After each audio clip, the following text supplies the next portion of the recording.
dowladda Turkiga ayaa si rasmi ah u beenisay dukumiintigii lagu baahiyay baraha bulshada kaas oo lagu sheegay in Ankara ay gabi ahaanba diiday jiritaanka diyaaradaha F-16 ee Soomaaliya. Turkiga wuxuu cadeeyay in dukumiintigaas uu ahaa mid fake ah oo aan ka soo bixin wasaaradda gaashaandhigga ee Turkiga. Xiisadda ayaa bilaabatay markii wasiirka gaashaandhigga ee Soomaaliya Ahmed Macalin Fiqi oo markii hore sheegay in diyaaradaha F-16 loogu deeqay ciidamada Soomaaliya. Wasiirka ayaa markii dambe ka laabtay hadalkaas isagoo ku tilmaamay turunturo afka ah wuxuuna cadeeyay in diyaaradaha laga leeyahay dowladda Turkiga. Wuxuuna qiray in dowladda Turkiga iyo dowladda Soomaaliya uu ka dhaxeeyo iskaashi dhanka amniga ah.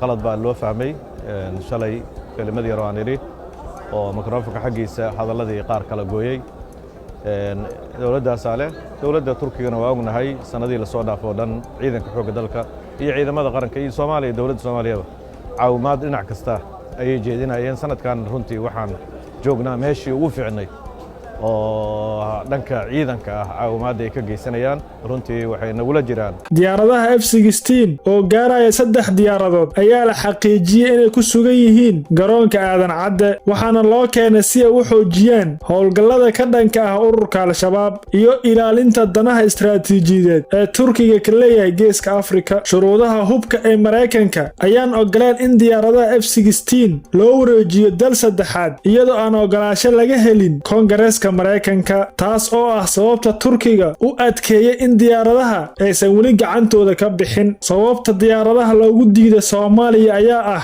in uu jiro dukumiinti sharci ah kaas oo muhiim u ah kala iibsiga hubka iyo qalabka military ee xasaasiga ah. Heshiiska waxaa ku qoran in hubka aanan loo wareeji karin, laga iibi karin ama loo hadiyay karin dal saddexaad iyadoo aan ogolaansho laga haysanin dowladdii marka hore hubka soo saartay. Diyaaradaha F-16 waxa asal ahaan iska leh dalka Mareykanka. Turkiga ayaana iibsaday sidaas darteed Turkiga uma wareeji kara Soomaaliya iyadoo uusan Mareykanku ogolaansho ka haysanin. Maxaa yeelay heshiiska lagu kala iibsaday diyaaradaha ayaa qoraya in diyaaradaha F-16 aan loo wareeji karin gacan saddexaad. Dowladda soo saartay asal ahaan F-16 ee Mareykanka waxay xaq u leedahay in ay mar walba hubiso qalabkii laga iibiyay inuu weli ku jiro gacantii dadkii iibsaday loona isticmaalo sida loogu talagalay. diyaaradaha F-16 waxaa soo saarto shirkadda lagu magacaabo Lockheed Martin ee laga leeyahay dalka Mareykanka. Shuruudaha Mareykanka waxay dhigayaan in tiknoolajiyada military ee dalkaas laga leeyahay aysan gacan saddexaad gali karin ayadoo fasax laga haysanin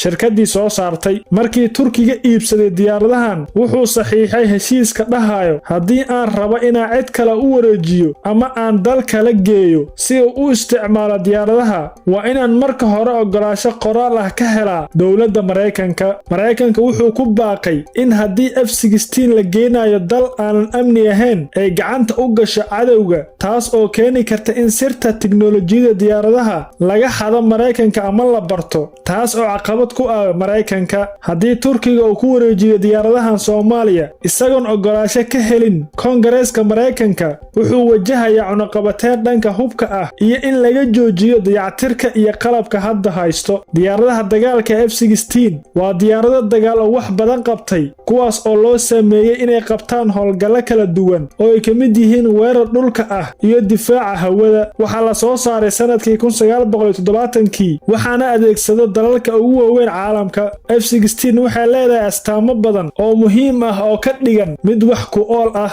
Dhaqdhaqaaqa sare waxay si fudud ugu wareegi kartaa hawada taasoo ka caawinaysa inay aad uga fogaato gantaalaha cadowga oo ay ka sarreysa diyaaradaha kale ee dagaalka. Waxay qaadi kartaa noocyo badan oo hub ah oo ay ku jiraan gantaalaha hawada iyo bambooyin aad u weyn. Inkastoo ay tahay diyaarad duug ah F-16 ayaa marar badan la casriyeeyay si ay ula jaanqaado tiknoolajiyada cusub oo ay ku jiraan raadeero horumar leh iyo qalabka dagaalka elektarooniga ah. Diyaaradda F-16 waxaa loo isticmaali karaa howlgallo kala duwan oo ay ka mid yihiin difaaca hawada, ka hortagga diyaaradaha cadowga iyo ilaalinta hawada. Sidoo kale waxay qayb ka qaadan kartaa weerarka dhulka ah, burburinta bartilmaameedyada dhulka sida taangiyada, dhismayaasha iyo goobaha kale ee militari, taageeridda ciidanka dhulka, caawinta ciidamada dhulka iyadoo la burburinayo bartilmaameedyada halista ah, sirdoonka iyo kormeerka, ururinta macluumaadka ku saabsan dhaqdhaqaaqyada cadowga kaas oo horjeeda.